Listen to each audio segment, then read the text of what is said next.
Good to have you guys. If we haven't met, my name's Tom Douthit, and it's one of my great joys in life to be a part of Toolbox and to be a part of moments like this and to have the opportunity to guide the conversation with Ian here today. So, Ian, thank you so much for being here. Yeah, thanks so much for having me. Yeah, and if it's your first time at Toolbox, the reason we do what we do is we try to have men here inspiring stories and listen what other men have done and how they've done it and why they've done it, what's behind it, what's the impulse, what's the drive, and those kind of things. Really, it's always kind of kind of inspiring to hear that, but we wanted to change us too. I had a friend last night, Dwight Edwards, who's here someplace, but he was talking about Toolbox. He said, a tool is really an implement of change.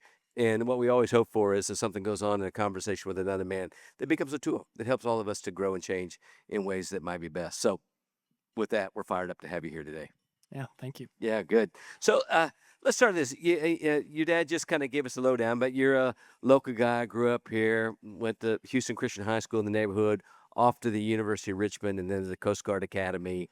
And the desire was you wanted to rescue people. All right, tell us a little bit what was going on in you. Yeah, so I grew up around here. It's first of all, I guess thank y'all for coming. I still feel like I'm a little Houston kid when I come here. This is where I grew up. So I grew up kind of near Gessner and Memorial. So that was my childhood. So anyways, yeah, from here I applied to the university. I applied to a lot of different military, I guess, opportunities. And where God ended up putting me is the University of Richmond. Didn't get into the Coast Guard Academy the first time. So did Army ROTC at the University of Richmond. And God knew what he was doing since I found my wife there. But I still wanted to do search and rescue. That was really kind of at the heartbeat of who I am. I want to like search and rescue is more of my passion than kind of the Army side. I get that there has to be someone who does the Army side of things, but I wanted to do the search and rescue. So thankfully reapplied to the Coast Guard Academy about 2 weeks after I started dating my wife. And then about 2 weeks after that, got in, and 2 weeks after that said, all right, I'm leaving. I don't think this relationship is going to work. And she was like, let's stick with it. I was like, okay, give it a try. So anyways, it worked out, and went to the academy. So that impulse was in you from when you were young. I'd forgotten about that. So we've known each other like forever, since you were about 5 years old. And I was privileged to work alongside John for many, many years. And I'd forgotten about that impulse to guard and protect. Yeah, from the time you were little. I guess it was early. So I mean, yeah, I guess it was a pretty early impulse. Yeah. That's cool. Well, it sounds to me like it's a calling, bigger than an impulse. So what we'd love for you to do, we have a room full of men who probably everybody in the room has some sort of contact with the things that went on in July 4th. We all know people or know people who were, personally deeply affected. And the idea that we could hear from someone who was on the front lines in the rescue efforts there is super attractive, to us. And so what I'd love for you to do is just kind of take us back to that day. I know we'll talk more of sort of what you've taken from that a little bit later, but take us to that day and I'll just turn it to you. For sure, yeah.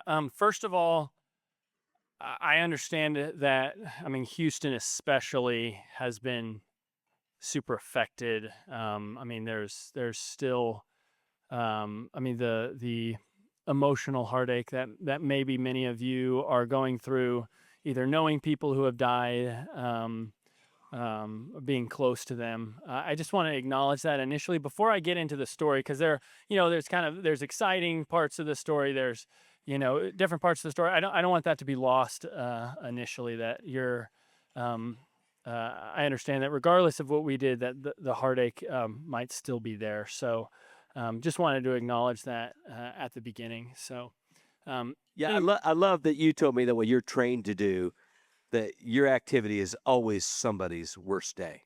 So that's That makes and that can be, some of the way that we put it sometimes is our Super Bowl is always going to be someone's worst day. So we have to kind of we have to make sure we understand that, right? Going into any case, right? We're super excited to go pick someone up, but they're probably going to the hospital afterwards in a good scenario. So let's get into it. So July 4th, a couple months ago, and just to give you a little background on July 4th, if you're a coastie, you're in the Coast Guard, when you hear July 4th, you think, oh no, fireworks sector, my command center is going to be sending me out on fireworks. I'm going to be searching all night for absolutely nothing. So kind of the tenor around 4th of July is we're going to be probably flying a bit, but we're not going to get any good cases. It's just going to be launched on phantom red flares.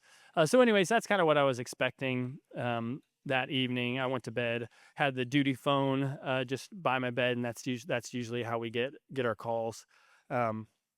So 6:30, approximately 6:30 in the morning, around sunrise, I get a call from my operations officer, and he says, "Hey, sounds like we have a agency assist case, which means that we're not in charge, but we're going to assist other agencies up in Kerrville, Texas. Don't have a whole lot of information on it right now.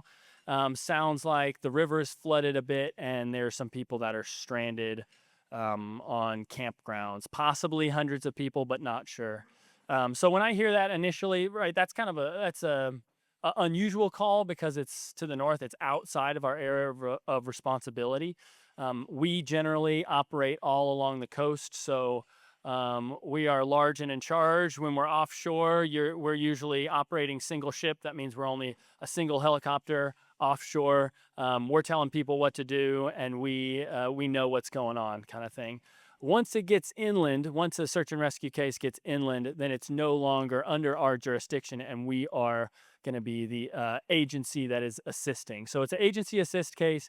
It's also up north, so just kind of a different than what we're used to. And then kind of recalling some of my vacations up in the Kerrville area growing up, I knew that the Guadalupe River flooded, and a lot of times people would find high ground. So in my mind, I was like, okay, maybe some families were camping during the 4th of July. They're trying to find some high ground. Maybe, we go and we get some meds for someone. We bring, 1 or 2 people to a hospital. But little did I know that it was going to be a camp of young girls that we were going to. So anyways, got that call. and you're starting from Corpus. Yes. Sorry. Yeah. We are in Corpus Christi, so it's about 150 miles up to Kerrville. So we get that call, and then I text my duty crew and start banging on doors, yelling at them to, hey, wake up, we gotta go. We've got a SAR case. It's an inland SAR case. So Seth, my flight mechanic, goes down. He starts taking stuff out of the helicopter that's all outfitted for maritime search and rescue. Takes out the life vest, the life raft, so that we have a little bit more space to carry people. I tell Scott, who's our rescue swimmer, I say, hey, grab a chainsaw or grab an axe, grab something. We don't know what we're running into. I don't know if you're going to be chopping into houses or something like that. We ended up not needing that, but you're kind of just getting the initial, your equipment ready, and trying to get more information. A lot of times on search and rescue cases, you don't get a whole lot of information though on the get-go. And you're just kind of going out and you're seeing, hey, what are we going to find out there? And then you kind of operate from there. So we launched out of Corpus Christi. Weather was pretty good in Corpus. Ceilings were about 1,000 feet for us, helicopter, like we're under those comfortably. Good visibility. We had good communications when we were near the shore. Now all our communication infrastructure is based off of the Coast Guard's Rescue 21 system, which has towers all along the coast. So as you get further away from the coast, our communications kind of started to break down a bit. We switched over to a high frequency radio that we tried to go a little bit further. Weren't having a whole lot of success with that. So a little bit of spotty communications, but in general, for the most part, things were were fairly stable until we got to the Medina area, which is about 20 to 30 miles to the west of San Antonio. So if you look at a satellite imagery, you kind of see all this farmland that's from all the way from Corpus up to uh, San Antonio area, all flat, super easy to fly over. That's what we're used to flying over in general. We're used to flying over flat areas. That's I flew in Pensacola and in Mobile. I have not flown in the hills at all. I'm still a fairly new aircraft commander. I've only been an aircraft commander for about a year at that point. So we start getting in the hills, and as we get into the hills, the cloud ceiling begins to come down as we get closer to the storms that were in Kerrville. So our visibility starts to decrease, and the terrain starts to increase. And again, not used to this area at all. This is kind of outside of what we're used to training. And so begin to slow down a little bit, and slowly kind of slow down and go down is our mantra. And then at one point I see this hill in front of me. I'm like, I cannot see the top of that hill. I can't see over the hill. There's some wispies that we call them wispies, basically little clouds that are kind of covering the tops of the trees on those hills there. And so I'm like, hey, I'm making a turn to the left. We're gonna get out of here. We're gonna find another situation, another route to ingress to Kerrville. And as I make that turn to the left, I see the hill to the right, and then a hill in front of me here, and then I just see white. And so this is a condition known as inadvertent instrument meteorological conditions. In other words, you went in the clouds and you didn't mean to go in the clouds. We call it double IMC, but you go in the clouds and you don't mean to. So you're looking outside, and then all this, and you're moving at 70, 80 knots, and then all of a sudden you can't see anything. So your scan has to change from the visual to your instruments, and that takes it takes a little bit in order to do that. And it is maybe one of the scariest situations that a pilot can be in.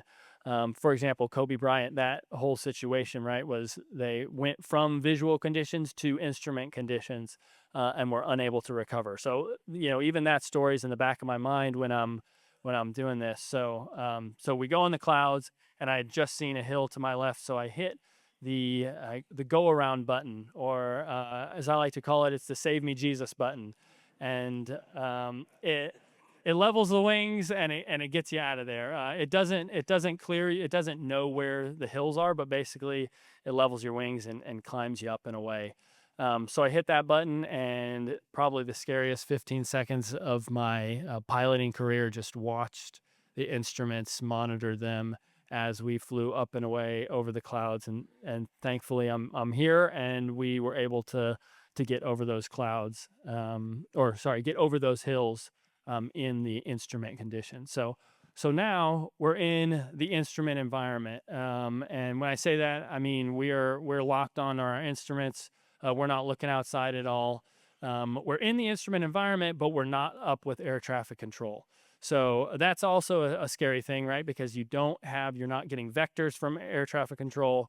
There's other aircraft in the area. We're very close to the approach course for one of the runways going into San Antonio. So we're climbing up and away, and now I'm like, we're climbing into Southwest territory. I'm a helicopter. I like to be at 150 feet. That makes me happy. And now we're climbing up into the thousands of feet, which is where Southwest and everybody else operates. So anyways, at that point, we're working furiously. I'm having what us pilots like to call a helmet fire. It's when you have a fire in your head because there are so many different things going on. I'm talking with ATC as quickly as I can. They're like, hey, we need an approach into San Antonio. This is a new big airfield we're not used to operating into. They realized I was having a helmet fire. They helped me out a lot. They kind of spoon fed me the weather, said, all right, you're clear to the approach. Come on in. They might have gotten some other people out of the way, but basically they made it easy for me to get into San Antonio, into kind of the new big airport. My co-pilot was great, helping me out. She was able to work the comms and work some of our computer systems in order to get us down there safely. So So we get on deck in San Antonio, we, While he's taking a sip, can you guys hear all right in the back? Good. All right. Perfect. yeah, sorry, fighting a little cold here.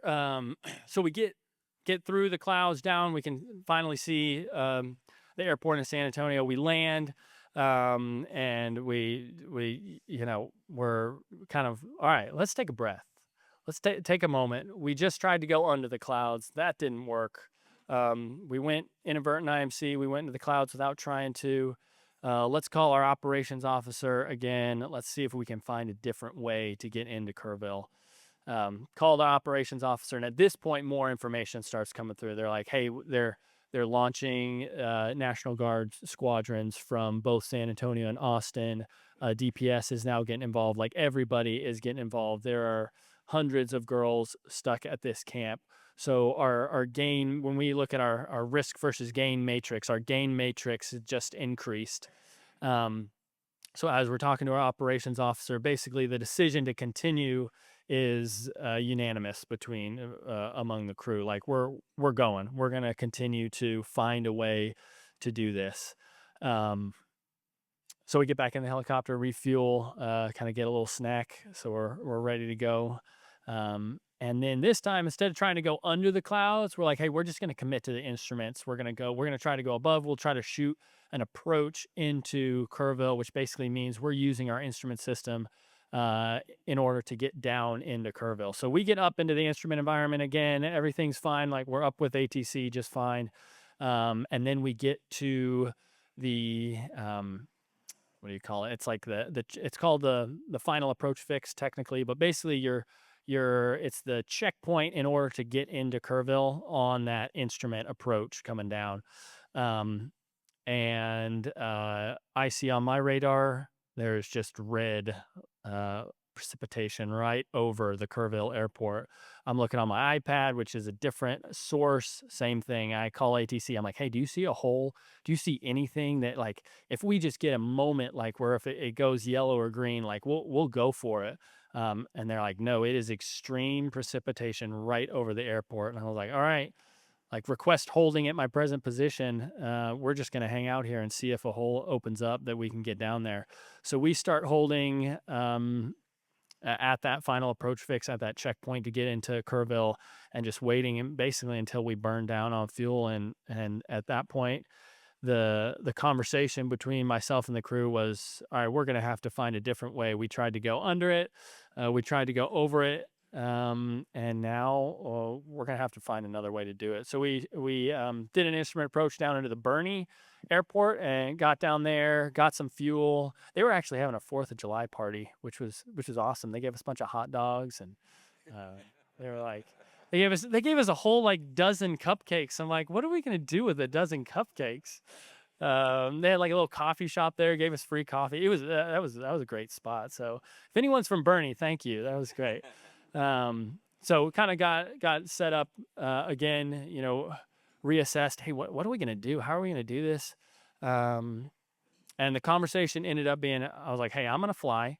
Blair, who's my co-pilot, like, you take the communications, obstacle clearance, right? Anything that doesn't have to do with flying, you're going to take that.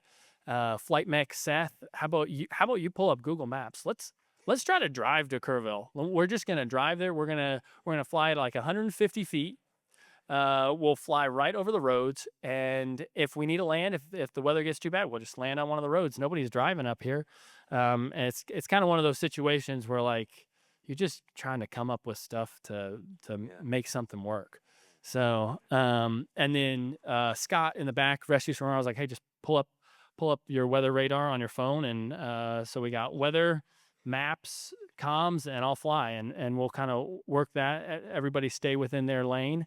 And so that's what we ended up doing. We started heading to the west from Bernie because all the precipitation was right to the north. So kind of came around to the west, and weather's still bad. So we said, hey, let's divert to Hondo. Let's get some more fuel. See if we can get a little bit more information on what's going on. So this is basically, I like to think of the Going on a bear hunt, can't go over it, can't go under it, got to go around it. I've got little kids, so this kind of comes to mind. So basically, we were now trying to go around it, and decided to land in Hondo. And once we landed in Hondo, that was when we realized, okay, the cavalry has arrived. National Guard, Blackhawks were coming down. They had to go around. They were from Austin and San Antonio, so they were doing the same exact thing.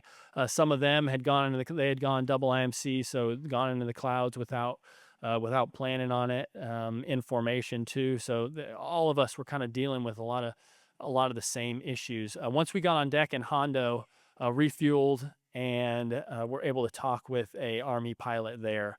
And he had all the communications with the incident command of the case, because again, this is an agency assist, right? We're Coast Guard. We're a little helicopter that flew up from Corpus that's used to working over the ocean. Like, now we're in the hills. This is not our normal area of operation. So these guys knew what they were doing. They were in big Blackhawks. They had those communications that we needed. So we got into kind of a pilot briefing space, and he's getting phone calls as we're kind of having a conversation. And then he hears, okay, we've got the location. Here's your lat long for Camp Mystic. And there are, about 200 girls that are there. So this is where we're going to go. So at that point, we started to have a little bit more clarity of what was happening. And again, this is what happens a lot of times with search and rescue cases. You can't make the plan from A to Z. You basically have to make your plan from A to B. Hey, I'm safe to go from A to B, but I'm not sure about A to C. So let's just make a safe plan from A to B, and then we'll just kind of do it one step at a time. So at this point, we're starting to get a little bit more information, what's happening. So.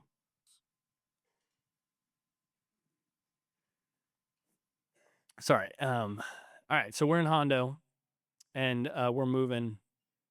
Now we had the brief with the pilot, the National Guard pilot, and a couple 60s take off before us. So a couple Blackhawks take off before us, and then we take off with one of the last Blackhawks there, and we have weather radar because we're the Coast Guard, and they didn't have weather radar, which was nice for us. So we ended up leading one of the medevac helicopters in, and still kind of going over these hills. And as we go over these hills, again, this is a totally new environment for me, but we're pulling a lot of power. We're heavy. We just got a bunch of fuel for our particular helicopter. Having a lot of fuel and just taking off requires a lot of power, and that's significant later on too, because of we're having to think about, hey, we're picking up more people, we're putting more pounds on our helicopter, we're going to be pulling more power.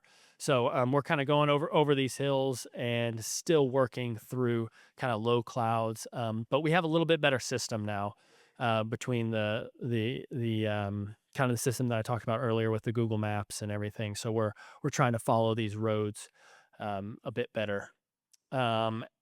Finally, we get into the Camp Mystic area. So kind of the area of operation that we're actually going to be doing rescue. And at this point, I think we've been flying for about 4 hours. We've been on the case for probably 6 or 7, and we've been flying for probably at least four or 5 hours at that point. We get there, and it kind of the space opens up. Thankfully, the weather was getting a little bit better, and you just see like I've never seen so many helicopters in one place. You see a DPS, a Department of Public Safety helicopter, like a game warden helicopter. You see another Blackhawk hoisting over here, and then some other ones landing, and we're all trying to figure out what's going on because there's no central aviation command once we get on scene. So we're all just operating on a simple VHF frequency. So it's a helicopter common frequency that we all know. And we're like, hey, we're just going to operate on this, and we'll try to avoid each other. Our traffic avoidance system is going off in our ears just left and right. So at this point, I flew. That means you're too close to other guys. Yeah. Traffic avoidance. Yeah. So yeah, you'll kind of see a little light flash up on your little kind of airplane thing, flash up on your instruments, and then you hear traffic 2:00, but it's always delayed, so you're having to be like 2:00, all right, 10 seconds later right there. So anyways, little frustrating. You're just continually hearing that in your headset. So anyways, we flew past, we were at Camp Mystic, and there was so much going on, and we were heavy at that point. I didn't know if we could land and then take off again, picking up any passengers. So I flew about 2 or 3 miles to the north of that camp, and there's this little private airfield. I'm like, I don't know who owns this, but we're gonna land here for a second, and I'm gonna try to figure out what's going on. Again, aircraft commander for a year. I am not a super experienced pilot, and I'm not able to make super quick decisions like maybe some other pilots in the air station would have been. So I needed a little bit more time to kind of figure out what was going on and not get in anybody else's way, or cause. I mean, the worst thing that you could do is cause another, catastrophe on top of the catastrophe that you're operating in because of negligence. So, anyways, landed at Comanche Coves Ranch, private airfield. Thankfully, no one was there to get mad at me. I just kind of sat there, listened to the radios, figured out, all right, we're flowing on the right side of the river. We're going to have traffic going this way, that way. They're taking off from this zone and that zone, kind of trying to just get a feel of what was going on at the moment. And then we burned down a bit of fuel. And the reason why we had to burn down fuel was, again, if we're taking on 3, 4, 5 girls, that's 5, 5 to 6, 700 pounds. Like that's 7% of power for us in the 65.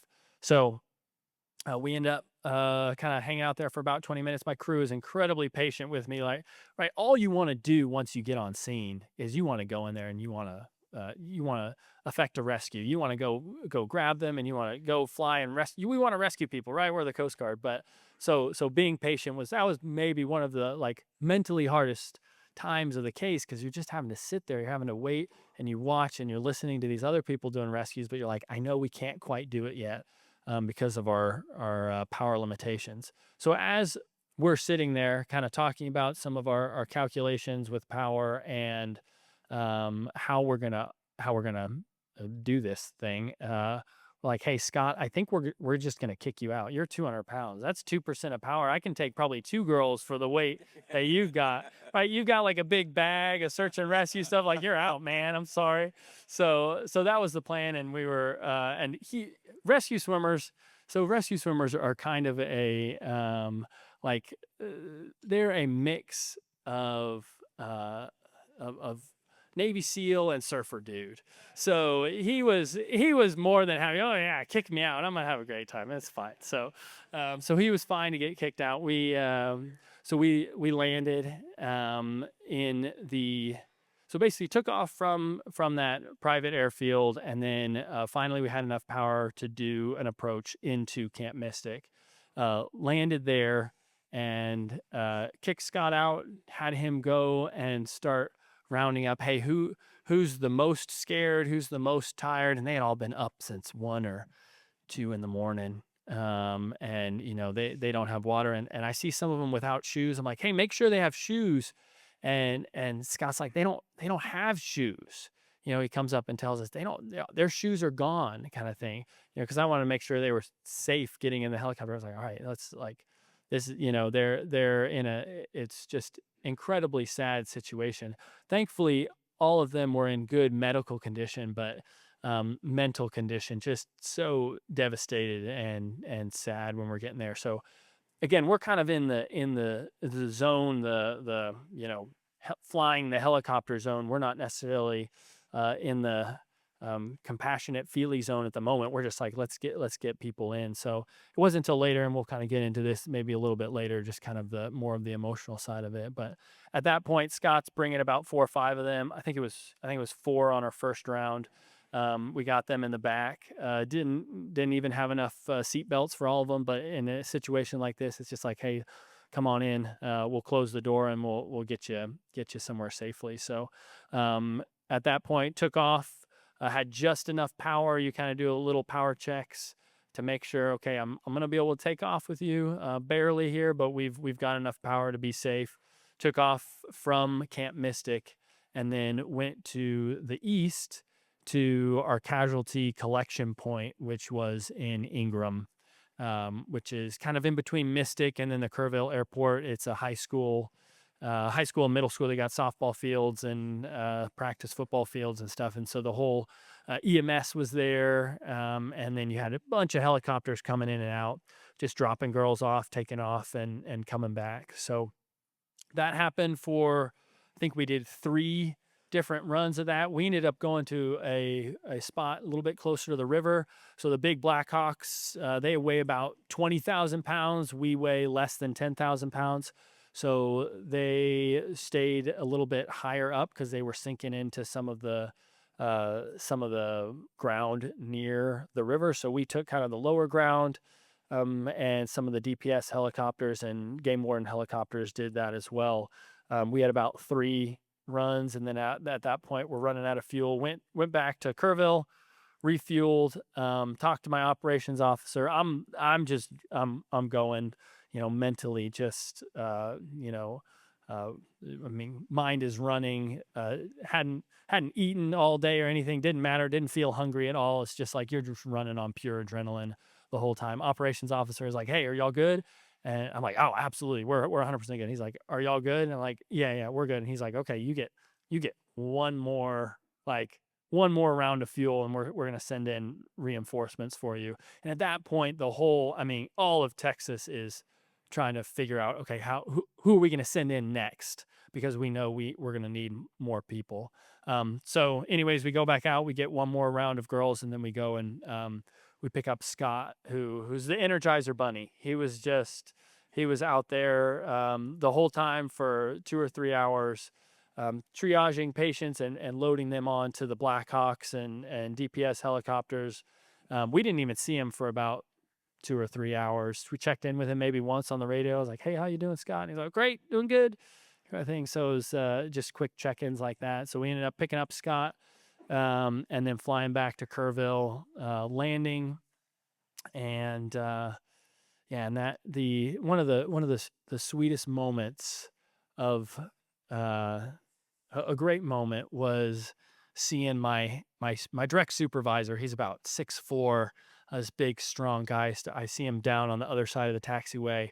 He sees us land, and they've got a whole crew of reinforcements, like a crew from Houston, a crew from Corpus, all walking toward us, to kind of get a pass down, and just seeing like, all right, there we go. We've got some other people coming in. So anyways, that's the end of, I guess, the technical side of Yeah. the story. Oh, wow. I tell you what, I am struck by the determination of rescue. All the things you guys and the others who were involved in that day had to do just to get in there. And the idea that you don't go A to Z, you're doing A to B at best and figuring out where. So I want to tell you already, thank you for what you did, and for the other guys. It's amazing. So yeah, rare. So I would love to just kind of probe down into your experience and the way you process it. One of my thoughts was in even different areas of life, traumatic experiences have a way of sort of burning through our personal emotional armor and reshaping us as we're processing where we've been and what we've experienced. So you've had some time to reflect on this, Ian. I'm sure you will for a long time, but you and I had a chance to share about some of those things in the run up to today. But I'd love for you to tell the guys some of the things that are your takeaways or lessons, or the way that you're being crafted and shaped by this. And if you'd start with the one with where you got the interaction with one of your team members' family a little bit. Yeah, for sure. So about a week later, as my dad mentioned, there's there's Secretary Nome, and then President Trump came to Kerrville, kind of to do a survey of the area, and they asked people from Air Station Houston, Air Station Corpus, and then also the National Guard, DPS units, all the units that were involved. They asked for some of the first responders to be there as well, some of the local responders too. Just an aside, there was so many different uh, groups that came in there to operate. I mean, we were one teeny piece of the puzzle. And I was talking to one of the rescue swimmers who was inside a house as like it was getting swept away, and just and these people who were there, those local responders that were there, like at the get go. I mean, just these incredible people. So we were, I think there's been some media things that kind of make us feel like we're the only ones there, but that was just so far from the truth. It was a whole state state effort. So, anyways, we're there in Kerrville on the next Friday, so a week later, and I kind of walk up to the group of coasties, and we've got some family there. And my family had come with me as well. And I see Scott, my rescue swimmer. I see Blair and Seth, and Seth has got his wife. Blair has her sister with her, and then Scott's got his parents and his sister with him. And at that moment, just kind of realizing, wow, like this isn't just Blair, Seth, and Scott. To me, like who are my acquaintances and now friends. Like this is like Blair's like a sister, and Scott is like their son, and like this is Seth is her husband. And seeing like, oh, wait a second, these people are so much more than just Ian's friend. And I walked up to the first thing that I remember of that interaction is I walked up to Scott's parents, and before saying anything, Scott's mom just comes up to me and gives me a hug and says, "Thanks for taking care of my boy. Thanks for keeping my boy safe." Uh, and yeah, that was just impactful. It's like, wow, it's like he he trusted me, and by proxy, his parents trusted me to take care of him as well. So yeah, very impactful. Yeah. Wow. So let's go back over to the scene on the fourth, and now you're on the ground, and you're in technical adrenaline, get it done mode, and then you have something that jolts you into humanity, if you will. I mean, Ian's got 3 children. At the time, you had 2 daughters and one on the way, and now congratulations on Caleb. But tell us about just that interaction, if you would. Yeah, for sure. Um, the the juxtaposition between being a pilot and being a dad. So that's kind of I guess what I'm trying to explain here. So we would, we'd come in for a landing checks, 200-foot checks as we, descend below 200 feet. We're doing our 200-foot checks. All right, do we have enough power to get into the zone? All right, as we're landing, are we going to sink into the grass? Are we not going to sink into the grass? Oh, okay, it looks like we're good. All right, collective, power goes all the way out. All right, we're settled on the ground, and after landing checks, all right, cool. So those are all the things that like gone through my mind. Now I'm waiting for Seth or whoever to start bringing the girls on board. And so at that moment, it's kind of like, all right, let's take a breath and realize, oh wait, like these girls are maybe 2, 3, 4 years older than my daughters. And watching them get on the helicopter. And one of these instances, I look back, and some of them are very excited to kind of, it's like, oh, it's exciting getting on a helicopter. Others are like incredibly scared. It's very noisy. It's a big military helicopter, and there's tons of them flying around. So we look back, or I look back at one of these girls, and she's just sobbing. I don't know if she lost one of her friends, one of her sisters. I don't know what this girl has been through. I can't talk to her because it's so loud. I've got my my intercom in, right, my ear pro in, so I can't hear them. They don't have any way to talk to me. But I look back there, and she's crying. Yeah, I turn around, and I give her a smile. I say, hey. I just give her a little thumbs up, and you just see her like through her tears, she gives me this little smile, and gives me a little thumbs up in the back. Just little moments like that. It's like, oh, like that's like that could be my daughter right there, um, in the back, and being able to rescue them, uh, and take off checks. Boom, you're up again, back in the zone kind of thing. Yeah. Yeah. Um, you've told us pretty clearly that there were a lot of people involved, and you guys got some spotlight attention, but there was a lot of people involved, and so sometime shortly thereafter, you were up in Washington D.C. for a Coast Guard celebration, and you got to talk with a congressman, and he had some meaningful things to say to you. Yeah, the following weeks they brought us up to DC to have us have some conversations with some senators and congressmen saying, "Here's our coasties, give us some money, please." So I think I can say that. But yeah, that's kind of what happened. Afterwards, they had it was the 235th anniversary of the Coast Guard. So they had every admiral was there. I've never seen so many admirals. It was kind of scary. There was all these senators and congressmen, and you're kind of shaking hands, and lots of smiling, lots of kind of fake conversations. Probably shouldn't say that either. Lots of significant conversations. Meaningful, Very meaningful, serious conversations. So, anyways, kind of in the midst of that, hundreds of people in this big, beautiful ballroom on the hill. This congressman comes up to me, and he's got tears in his eyes. And he just says, "You saved my granddaughter."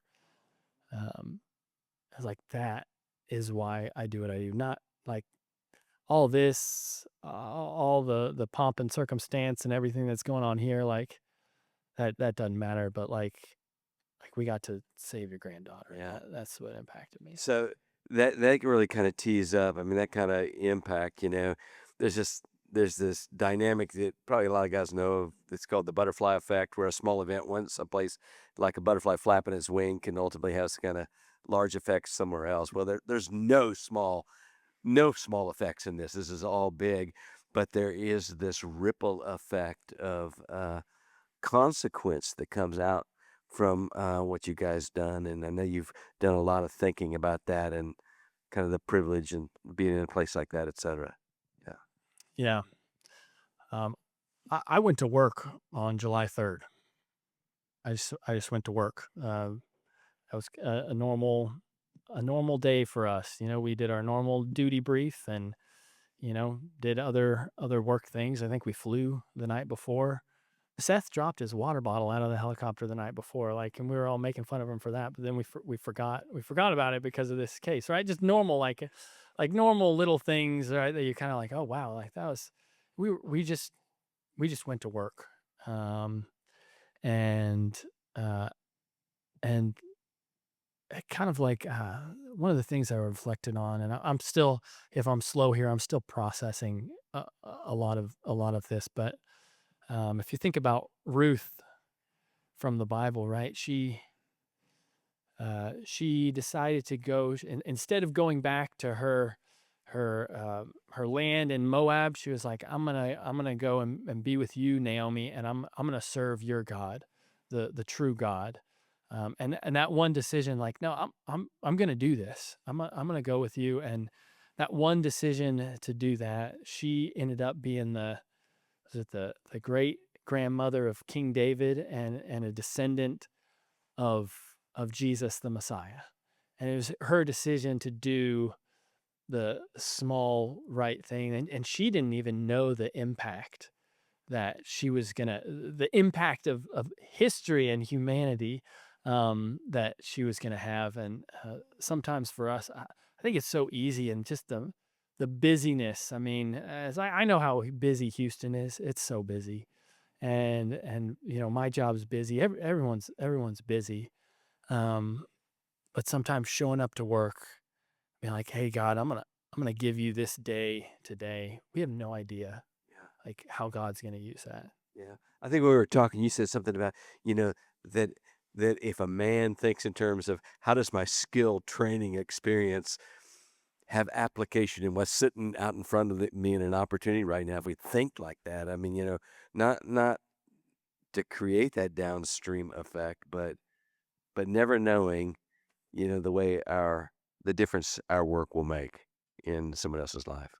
Yeah. Yeah. And just the small decisions to do. My mom always said, just do the next best thing. Yeah, right on. Smart mom. Smart mom. Yeah. Yeah. Okay, so there's this sense of being battle buddies too, and a lot of guys would know that dynamic when you've gone through stuff with guys, and there's a bond that becomes very real and deep, and the nature of the relationship can really change. So I love when you were telling me about because of what you experienced together, both the heroic side and the traumatic side. You some doors were open with others. Yeah. Yeah. I mean, my crew has been incredible. Blair, Scott, and Seth, all of them, we've gotten very close just with all there's been all the media stuff afterwards. And then, the case itself, working through that together emotionally, even. Um, and one night, it was the night that we were in DC together. We went to an Irish pub. We were just hanging out, and Blair and Seth had left. They'd gone back, and I was just talking to Scott there. Um, and Scott and I were talking about just we're Scott's phrase is we're just a dude. Like, I'm just a dude, and that is, I mean, that's how we feel. Like, we just showed up to work. We're youngsters in the arena of where we are, right? We don't have tons of experience. And now all of a sudden, the media is jumping on top of this, and our story's getting blown up everywhere. And but you still have to contend with the person who you are, and I was telling Scott that I was like, no matter, like, and we're kind of talking about imposter syndrome. I like, do I even, if someone else was in my situation, like, they probably would have made better decisions than I would have. Like, why do I deserve this? And how do we even process this whole, all the media stuff, and the awards and whatnot. Um, and I told Scott, I said, um, like, no matter what the media says about us, no matter where, how much of a pedestal they put us on, hero, America's greatest, right? Like, everybody needs to be like them. No matter what they say, we're still having to contend with ourselves. And the analogy that I used, and maybe you've heard this analogy before, but, like, what if we put this projector down, and you put everything that Ian has thought about in the last day, or everything that Ian has thought about in the last week, month, year. Like, I wouldn't be here. I'd be running away, right? I mean, even my thoughts are not. I can't even live up to my own standard. You can't even see what I've been thinking. I would be so ashamed, so embarrassed. Like, that is that is part of my sinful brokenness. No matter what the media says and puts us on this pedestal and says these guys are so great, these guys are awesome, the reality is we still have to contend with the man on the projector. Um, and and that's why we need Jesus. That's why we need help. Yeah. Oh, it's a great picture. It's amazing. So, just one more question. We're just about out of time, but so you finished the day and the mission and everything. I think one of the things that hopefully will Toolbox does for us at times is it recalibrates us in that kind of line of what we have to do and get to do, etc. So you get finished with this and you go back home and you see Emma and your girls. What's that like? I mean, is a reset for you? What goes on in you know? Oh yeah, tears. Yeah, Yeah, a little hard to even explain. It was just like I just saw these um these girls that were just devastated. And I get to come home and I get to hold my girls. Uh, and the thankfulness, the sorrow, the just all that mixed together. Um, and one of the phrases and one of the things that I kind of been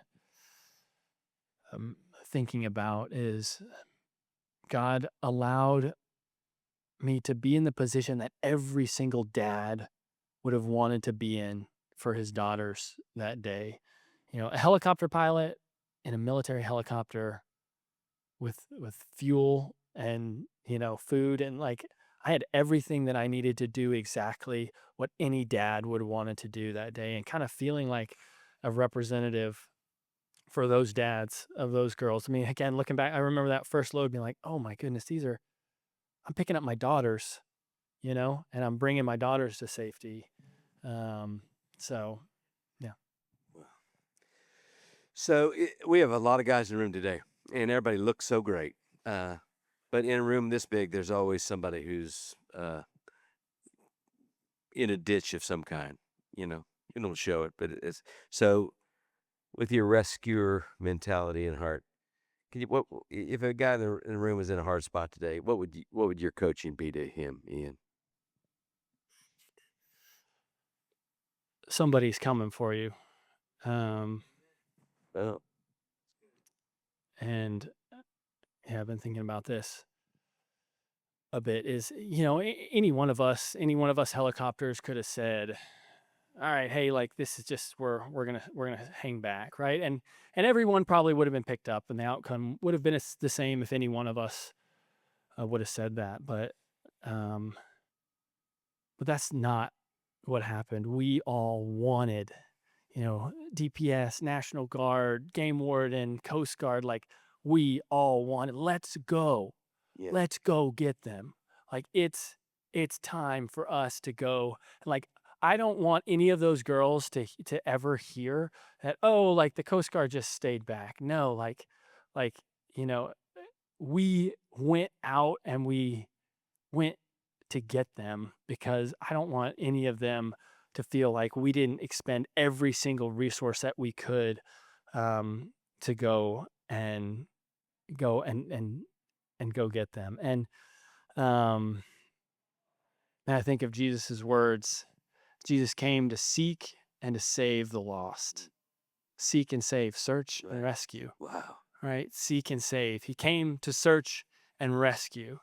And Jesus is coming for us louder and more powerfully than 30, 40 military helicopters all across the state of Texas coming for you. Jesus is coming to seek and to save the lost. And when those helicopters got on the ground, we weren't asking, "Hey, what's, you know, have you been good today?" You know, to these girls. Have you been good? Like, you know, were you kind to your brothers and sisters? You know, were you kind to your counselors? You know, how many good works did you do? No, it was, get on board. Come on. We'll talk about that later. Get on board. Let's bring you to safety. And that's what Jesus has for us. He says, "Come on, get on board." He's coming to seek and to save us. And we don't have to have our life together before we come to him. He's the one who's gonna take care of the brokenness of our life. So. That's such a powerful picture. Well, we're pretty much out of time. So will you be around in a few minutes if anybody wants to say hey to you? For sure. Yeah. Would you guys join me in saying an amazing thank you to Lieutenant Ian Hop?